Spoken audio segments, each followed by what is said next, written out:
يقولون لي أن المرأة التي تضع، واش حنا كنضحكوا على ريوسنا اللي كنعطيوها 3 شهور؟ علاش نعطيوها 3 شهور؟ غير معقول. طبعا كاينه اكراهات اقتصاديه، اما لو كان نتفقوا معايا نعطيوها 2 عام.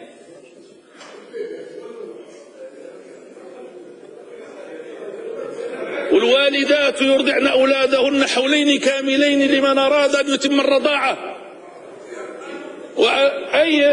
وهذاك القانون ما نبدلوش. الله يخليك. ولا ما قدرناش نديروها 2 عام، نزيدوه واحد شويه، نديروا لها 6 شهور على الأقل.